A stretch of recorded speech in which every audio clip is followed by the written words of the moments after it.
He was the first Tsar of Russia, a man who built an empire through blood and iron.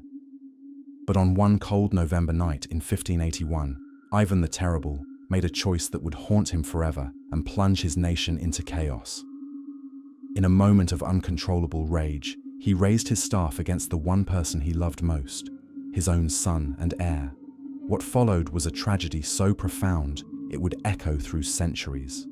This is the story of how one man's fury destroyed not just his family, but the future of an entire dynasty. The truth is darker than you imagine. Picture this. You're standing in the opulent throne room of the Kremlin Palace on a cold November evening in 1581. The air is thick with incense and tension. You're Ivan Vasilievich, the first Tsar of all Russia, a man who has ruled with an iron fist for decades. Your younger son, the gentle Ivan Ivanovich, your heir, your pride, walks through the heavy oak doors. He's 27 years old, married, and his wife is pregnant with what could be your first grandson. You've been arguing for weeks about military strategy, about politics, about everything. But tonight, something snaps. In a moment that will haunt Russia for centuries, you raise your iron-tipped staff, the same scepter that has commanded armies and terrified nobles, and strike your own son across the temple. The sound echoes through the chamber like thunder. Blood begins to pool on the marble floor. Your son collapses, and suddenly, the man who has never feared anything in his life falls to his knees, cradling the broken body of his heir. Within days, Ivan Ivanovich will be dead, and the succession crisis that follows will plunge Russia into chaos for decades. What you're about to hear is the story of how one man's rage destroyed not just his family, but altered the course of an entire nation. Before diving into this forgotten story of power and tragedy, if you enjoy learning about the hidden truths of history, consider hitting that like button and subscribing for more content like this. And please comment below to let me know where you're listening from. I find it incredible that we're exploring these ancient stories together from different parts of the world, connected across time and space by our shared curiosity about the past. To understand how Ivan became free, quote, Euro, a word that in Russian means both y fine, quote, one, and all y, quote. You must first understand the child he once was. Born on August 25, 1530, in the village of Kolomenskoye near Moscow, Ivan was only 3 years old when his father, Grand Prince Vasily III, died.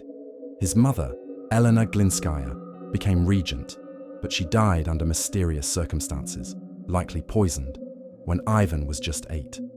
What happened next shaped everything. The young boy who should have been protected was instead thrust into a world of vicious court politics. Noble families, the boyars, fought viciously for control of Russia while treating the orphaned prince like a chess piece. They controlled his education, his movements, his very existence. Court records from the period describe how these noble families would storm into young Ivan's chambers at night, dragging away his closest servants and friends. The child would wake to find people he loved simply gone, executed or exiled on the whim of men who saw him as nothing more than a future tool. One Venetian diplomat, Sigismund von Herberstein, who visited Moscow during Ivan's childhood, wrote that the boy prince was kept, quote, 3. The future Tsar of Russia, dressed in rags while nobles feasted in his own palace. But what truly broke something in Ivan wasn't the poverty or the humiliation, it was the helplessness. He watched as his mother's favorites were murdered, as his uncle was imprisoned and starved to death, as anyone who showed him genuine affection was eliminated. By the time Ivan reached his early teens, he had learned a terrible lesson. Mercy was weakness, and power was the only shield against suffering. At age 13, in December 1543, Ivan made his first independent move. He ordered his guards to arrest Prince Andrei Shuisky, the most powerful boyar who had tormented him for years. The prince was thrown to a pack of hunting dogs who tore him apart while the young Ivan watched. Contemporary accounts describe how the teenager's face remained completely expressionless as the screams echoed through the kennel. This wasn't just revenge, it was a message. the helpless child had become something else entirely. 3 years later, on January 16th, 1547, at age 16, Ivan did something unprecedented in Russian history. He crowned himself not as Grand Prince, but as Tsar, a title derived from Caesar, claiming equality with the greatest emperors of Rome and Byzantium. The ceremony at the Cathedral of the Dormition was designed to invoke divine authority. Metropolitan Macarius placed the cap of monarch, a golden crown supposedly gifted by Byzantine emperors, on Ivan's head while proclaiming him God's chosen ruler. This was the boy who had been dressed in rags, now declaring himself equal to emperors and answerable only to God. But what happened next reveals the complexity of the man Ivan was becoming. Just weeks after his coronation, he married Anastasia Romanovna, a woman from a minor noble family. And here's what makes Ivan's story so haunting. For the next 13 years, while Anastasia lived, Ivan was almost a different person. He implemented legal reforms, created the first parliament-like assembly called the Zemsky Sobor, expanded Russia's territory, conquered Kazan and Astrakhan, opened trade routes, and commissioned the construction of St. Basil's Cathedral, one of the world's most beautiful buildings. Foreign visitors described him as intelligent, well-read, and deeply interested in theology and music. Dr. Johann Tauber, a German nobleman who served in Ivan's court during the 1560s, wrote that the Tsar could recite entire biblical passages from memory and engage in hours-long theological debates with visiting scholars. Ivan corresponded with Queen Elizabeth III of England, proposing military and trade alliances. He established the first printing press in Russia, understanding that education could strengthen his nation. The man who would become synonymous with terror was, for a time, a visionary ruler. Little did anyone know that Anastasia was the only thing standing between Russia and catastrophe. In 1560, Anastasia fell ill. The symptoms came suddenly: violent stomach pains, fever, delirium. Within 2 weeks, she was dead at age 29. Modern historians analyzing the historical accounts believe she was almost certainly poisoned, likely by boyar families who feared her moderating influence on Ivan. The Tsar was with her when she died, holding her hand as her body convulsed. What witnesses recorded next chilled everyone present. Ivan didn't cry. He didn't rage. He simply stood up, walked to the window of their chamber, and stared out at Moscow for hours without moving or speaking. Something fundamental broke inside him that day. The advisors Anastasia had chosen, the wise men who had guided his reforms, were systematically dismissed or arrested over the following months. Ivan became convinced that his wife's death was part of a vast boyar conspiracy to weaken him.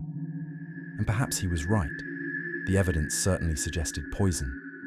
But his response would transform him from a stern but effective ruler into something far darker. In December 1564, Ivan did something completely unexpected. He abandoned Moscow.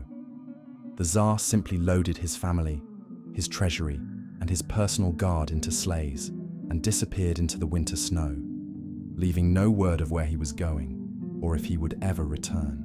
The entire city fell into panic. Without a Tsar, Russia could collapse into civil war. Boyars scrambled, not knowing if this was a test, a punishment, or the end of their world. 1 month later, a letter arrived. Ivan wrote that he was abdicating due to the treachery of the boyars and the church's refusal to support him in punishing traitors. The message was clear: either give me absolute power to deal with my enemies as I see fit, or Russia will have no Tsar at all. The boyars, terrified of the chaos that would follow Ivan's abdication, sent a delegation begging him to return on any terms he demanded. They had no choice, and Ivan knew it. What he demanded next changed Russia forever. Ivan divided the country into 2 parts: the Zemshchina, governed by boyars under traditional law, and the Oprichnina, a separate territory under his absolute control, accountable to no one. He created a new force called the Oprichniki, 6,000 men dressed entirely in black, riding black horses, carrying a dog's head and a broom as symbols, the dog to bite out treason, the broom to sweep it away.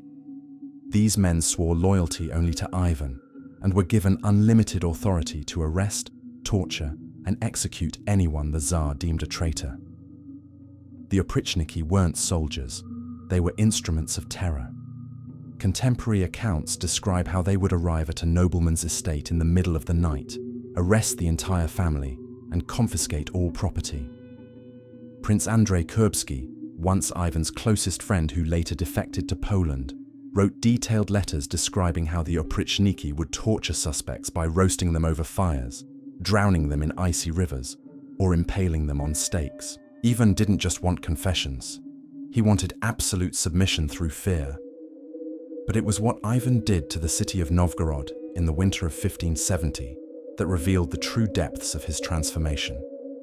Novgorod, one of Russia's oldest and wealthiest cities, was rumored to be planning to defect to Poland. Whether this was true remains debated by historians. What isn't debated is what happened next. On January 6, 1570, Ivan arrived at Novgorod's gates with his oprichniki. What followed was 5 weeks that survivors would describe as hell on earth. The Tsar ordered the city surrounded. No one could enter or leave.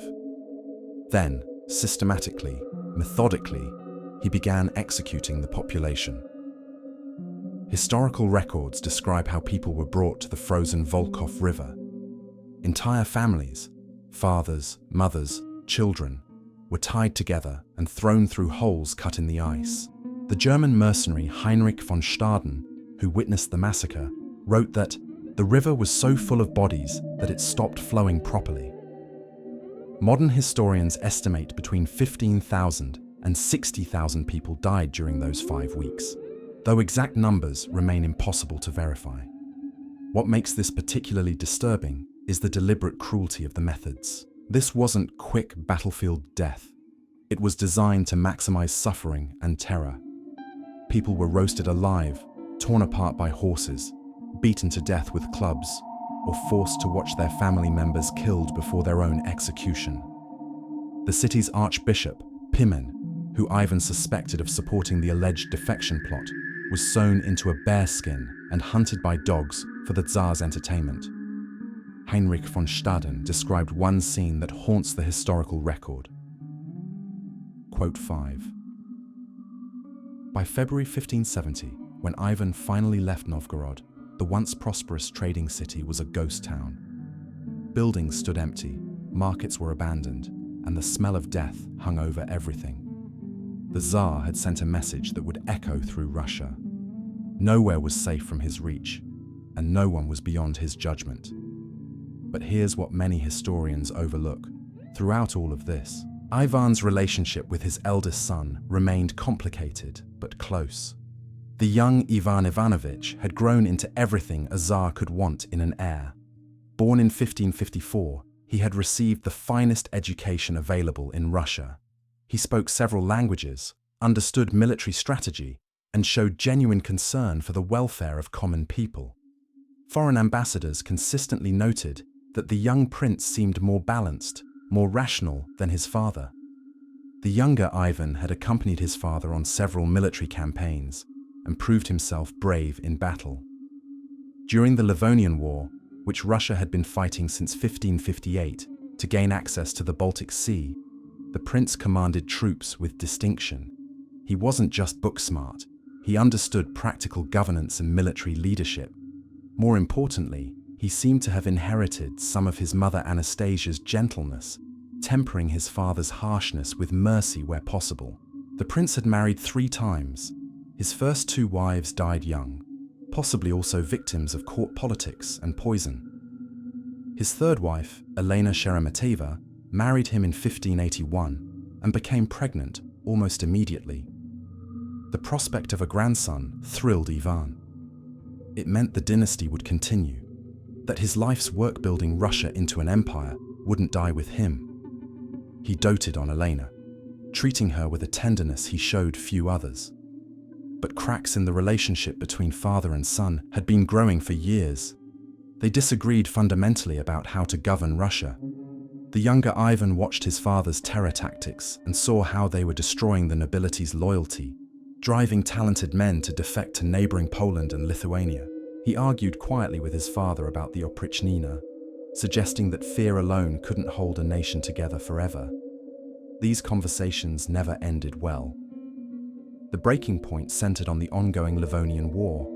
By 1581, after more than 2 decades of fighting, the war was going badly. Russia had conquered territory but couldn't hold it. Swedish forces under King Johann III had recaptured several key fortresses. The treasury was depleted. Soldiers were deserting. Something had to change. The younger Ivan proposed leading a major military campaign to relieve the besieged fortress of Pskov, which Swedish and Polish forces were threatening. It was a sound strategy. Pskov was critical to Russia's northwestern defense, and losing it would be catastrophic. But the elder Ivan refused. Some historians suggest he feared his son gaining too much military glory and becoming a rival power center. Others argue he believed the plan was strategically flawed. Either way, father and son clashed repeatedly over this decision throughout the autumn of 1581. Then came November. The exact date varies in historical sources. Some say the 9th, others the 15th. But all agree it was a cold evening when the Tsar entered his son's chambers unannounced. What he found there ignited his rage. Elena, his pregnant daughter-in-law, wearing what he considered immodest clothing, a loose robe rather than the traditional formal dress required in the Tsar's presence. Whether Eleanor was actually improperly dressed or whether Ivan was looking for an excuse to lash out, we'll never know. What happened next is documented by multiple witnesses, including Boris Godunov, who would later become Tsar himself. Ivan began shouting at Elena, calling her inappropriate and disrespectful. When the younger Ivan rushed in to defend his wife, the father turned his fury on the son. The argument escalated rapidly. Military strategy, Elena's clothing, respect, obedience, everything they had been fighting about for months poured out in a torrent of rage. Quote 6. The elder Ivan screamed, according to testimonies recorded by the papal envoy Antonio Posavino, who interviewed eyewitnesses shortly after the event. Quote 7. Quote, the younger Ivan reportedly shouted back, the first time he had ever directly challenged his father's authority so openly. Your methods are destroying everything we've built. The room fell silent. Everyone present knew that openly defying the Tsar, even as his son and heir, was incredibly dangerous. The elder Ivan's face, witnesses said, turned crimson with rage. His eyes, which people said could pierce through lies, fixed on his son with an intensity that made everyone in the room step back. And then he struck. The iron-tipped staff, the symbol of his authority, came down on the younger Ivan's temple with a sickening crack. Some accounts say the blow was meant to strike the shoulder, to discipline, but not seriously harm, but that the younger Ivan moved at the last moment. Others suggest the elder Ivan knew exactly what he was doing. Either way, the result was the same. The heir to the Russian throne collapsed, blood pouring from a massive wound above his right ear. The elder Ivan immediately realized what he had done. According to every witness present, he threw down his staff and fell to his knees, cradling his son's bleeding head in his lap. Quote 10. He wailed. Quote 11. Boris Godunov and other courtiers rushed in with the court physician, but the damage was severe. The blow had fractured the skull, and in an age before modern medicine, such an injury was almost certainly fatal. For the next 4 days, the elder Ivan never left his son's bedside. He refused to sleep, refused to eat, sitting in his blood-stained clothes and weeping while holding his son's hand. Prayer services ran continuously in every church in Moscow. On November 19, 1581, the younger Ivan Ivanovich died at age 27. His last words, reported by the priest who administered his final rites, were supposedly asking God to forgive his father. Whether this is true or was a later invention to soften the tragedy, we cannot know. But the historical record is clear about what happened next. Ivan IV, the man who had never shown weakness, who had massacred thousands without apparent remorse, collapsed completely. Witnesses described how he tore his hair out in clumps, scratched his face bloody, and screamed until his voice gave out. He ordered all court activities suspended. Music was banned from the palace. He wore sackcloth and ashes, the traditional garments of mourning, for weeks. The Tsar, who had terrorized Russia for decades, was now a broken old man, tormented by what he had done. The younger Ivan was buried in the Archangel Cathedral in the Kremlin, the traditional resting place of Russian rulers. The elder Ivan commissioned the famous painter Ilya Repin to create a portrait. Though this happened 3 centuries later, in 1885, the painting, quote Truton, captures the essence of those terrible moments, showing the father cradling his dying son, his eyes wide with the horror of what he has done. But the personal tragedy was only the beginning. The consequences of that one moment of rage would reshape Russian history. With the younger Ivan dead, the line of succession fell to his surviving son, Fyodor, who was widely known to be mentally and physically weak. Foreign diplomats described Fyodor as, quote, 13 and, quote, 14.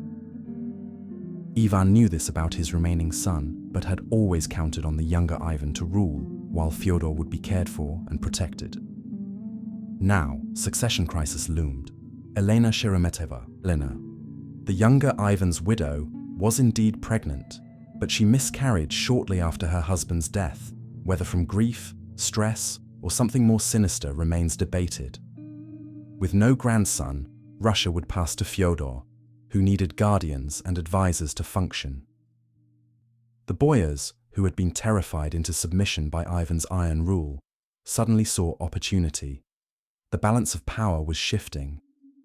The elder Ivan lived for 3 more years after killing his son, dying on March 28, 1584, at age 53. Those final years were marked by deepening paranoia and depression. He alternated between religious mania, praying for hours, donating vast sums to monasteries to pray for his son's soul, and continued brutality against perceived enemies. But the fire had gone out of him. The man who had seemed invincible was now consumed by guilt. Sir Jerome Horsey, an English merchant who knew Ivan personally, wrote that in his final years, Tots, quote, 15, the transformation from terrible tyrant to broken penitent was complete. When Ivan finally died, possibly of a stroke while playing chess, according to some accounts, he was buried next to his son in the Archangel Cathedral.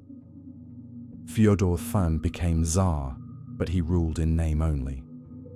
The real power fell to Boris Godunov, who had married Fyodor's sister and positioned himself as the power behind the throne. This began a period known as the Time of Troubles, a 15-year crisis of civil war, famine, and foreign invasion that nearly destroyed Russia. Pretenders claiming to be the younger Ivan or other lost heirs appeared repeatedly, each sparking new conflicts. The Rurik dynasty, which had ruled Russia for over 7 centuries, effectively ended with Fyodor's death in 1598. The succession crisis Ivan had created by killing his heir led directly to this chaos, causing possibly millions of deaths and economic devastation. But there's something deeper here that deserves examination. Modern historians and psychologists studying Ivan's reign have identified what we would now recognize as patterns of severe trauma and possible mental illness. The childhood abuse, the systematic elimination of everyone he loved, the constant threat of assassination. All of this created a person who saw threats everywhere and trusted no one. Dr. Ruslan Skrinnikov, one of Russia's most respected historians of the period, argued that Ivan exhibited symptoms consistent with what we now call complex post-traumatic stress disorder. His violent mood swings, his paranoia, his ability to be both remarkably intelligent and brutally impulsive. All of these fit patterns of someone whose development was shaped by sustained trauma.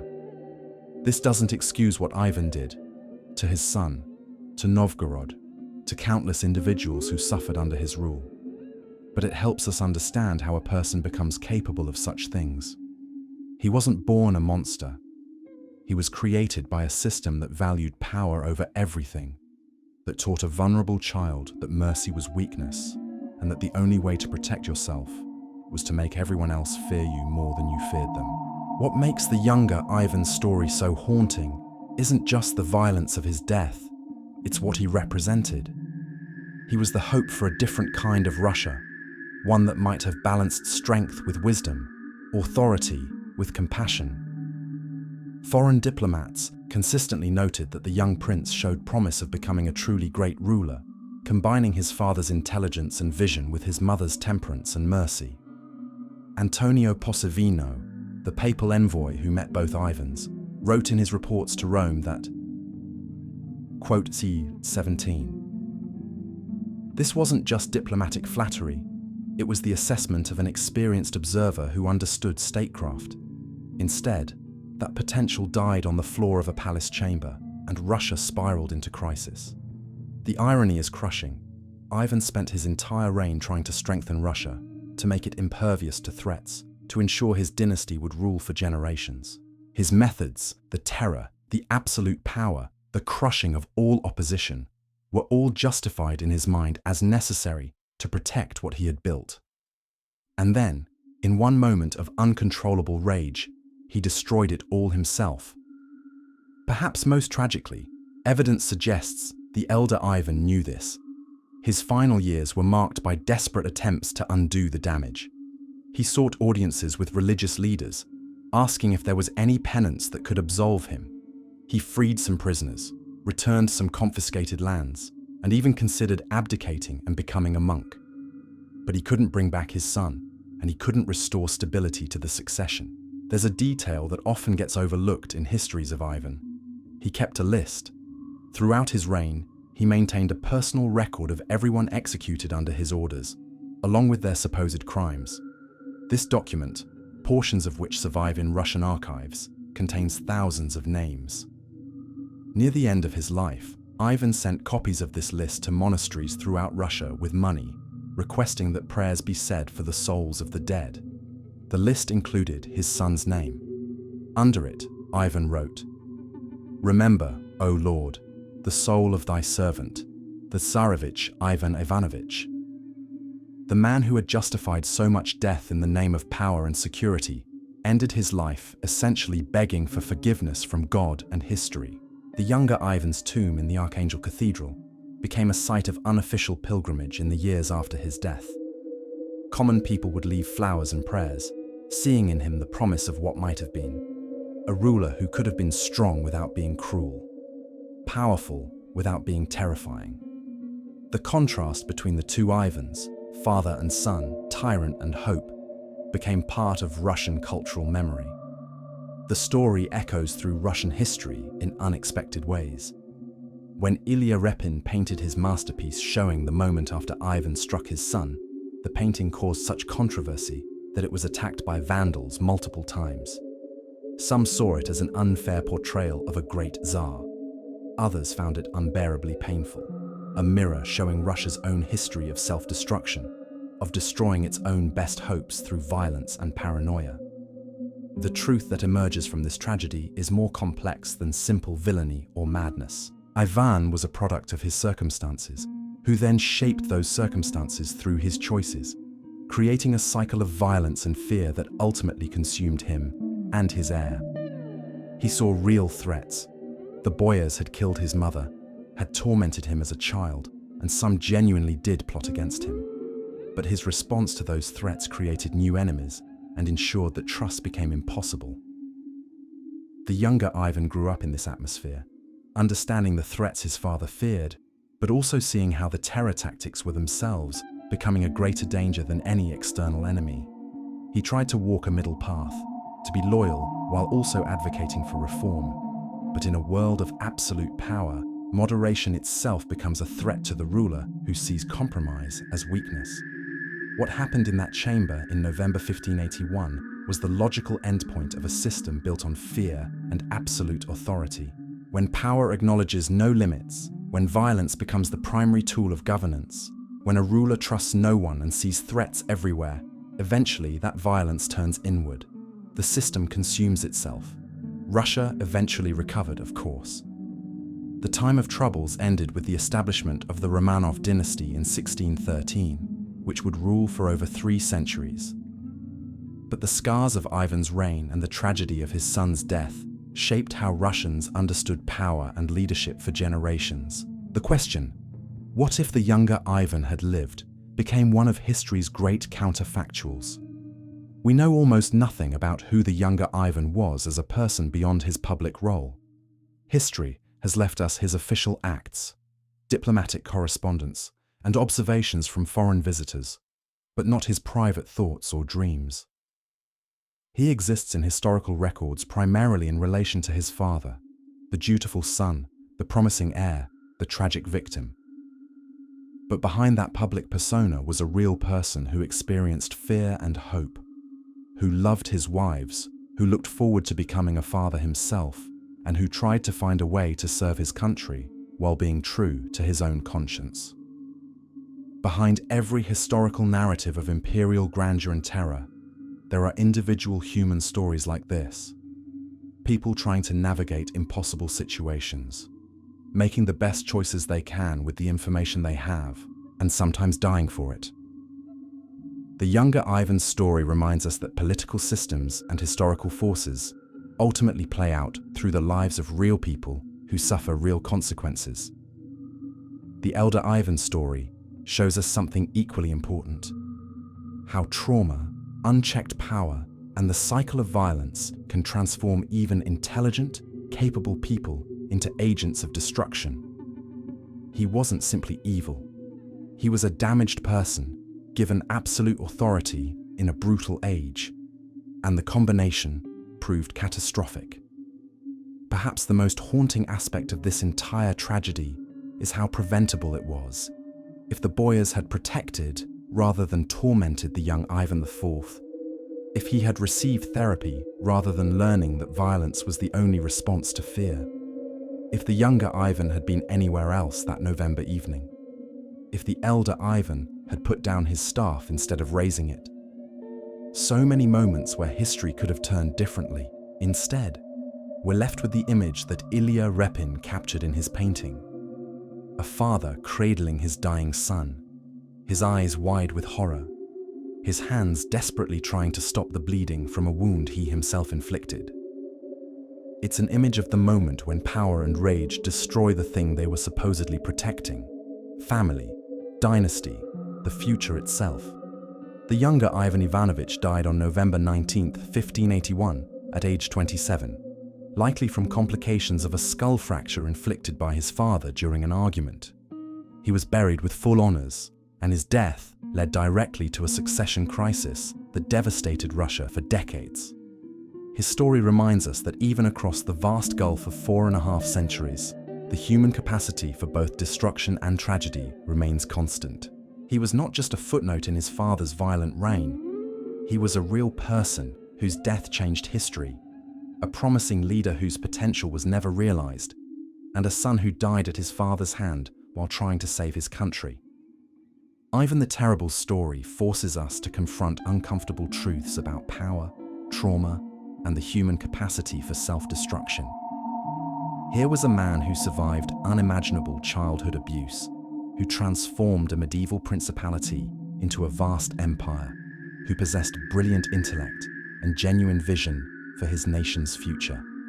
Yet that same man created a system of terror so absolute that it ultimately consumed everything he fought to protect, including his own beloved son. The tragedy of November 1581 wasn't just a family drama played out in palace chambers. It was the inevitable conclusion of a worldview built on fear, absolute authority, and the belief that violence could solve every problem. Ivan spent decades trying to make Russia invincible, crushing anyone he perceived as a threat. In the end, the greatest threat to his dynasty came from his own uncontrolled rage. What haunts me most about this story is how preventable it all was. Not just that final terrible blow, but the entire cascade of events that led to it. If the Boyars had protected rather than tormented the orphaned prince, if Ivan had found someone to help him process his trauma rather than weaponizing it, If the younger Ivan had been anywhere else that November evening, if the father had taken one breath, one moment to think before raising his staff. Instead, we're left with one of history's most devastating what-ifs. What kind of Russia would the younger Ivan have built? Would he have found a way to balance his father's strength with his mother's compassion? Could he have transformed the terror state into something more sustainable, more humane? We'll never know, because that potential died on a marble floor, bleeding out while his father screamed in horror at what he had done. The succession crisis that followed, the time of troubles, the pretenders, the famines, the foreign invasions, all of it traces back to that single moment of violence. Historians estimate millions died in the chaos that engulfed Russia after Ivan's line effectively ended. The price of one man's inability to control his rage was paid by countless innocent people who never stood in that palace chamber, who never knew the Tsars personally, but whose lives were shattered nonetheless. This pattern repeats throughout history. Leaders who confuse cruelty with strength, who believe fear creates loyalty, who trust no one, and therefore make trust impossible. They always end the same way: isolated, paranoid, destroying the very things they tried to protect. Ivan's story is just one of the most dramatic examples. But perhaps there's something else worth considering. The younger Ivan's choice to forgive his father in those final moments, if the historical accounts are accurate, represents something profound. Even in systems built on violence and terror, individuals can still choose compassion. Even when betrayed by those who should protect us, we can refuse to perpetuate the cycle of hate. That's the real lesson buried in this tragedy. Systems of absolute power inevitably corrupt and destroy, but human beings retain the capacity for mercy even in their darkest moments. The younger Ivan, dying from his father's blow, chose forgiveness. That choice didn't change the political consequences or prevent the coming crisis, but it represented something unbreakable in the human spirit that even the most terrible tyrant couldn't crush. Ivan IV died 3 years after killing his son, broken and haunted, having destroyed his dynasty with his own hands. He's remembered as terrible, a word that captures both his power and his horror. His son is barely remembered at all in popular history, a footnote to his father's violent reign. But in those final moments, it was the son who showed true strength, and the father who revealed his ultimate weakness. The story of Ivan the Terrible and the son he killed reminds us that the abuse of power doesn't just destroy those who suffer under it. It eventually consumes those who wield it. And it shows us that even across 5 centuries, the fundamental truths of human nature remain constant. Trauma shapes us. Violence begets violence.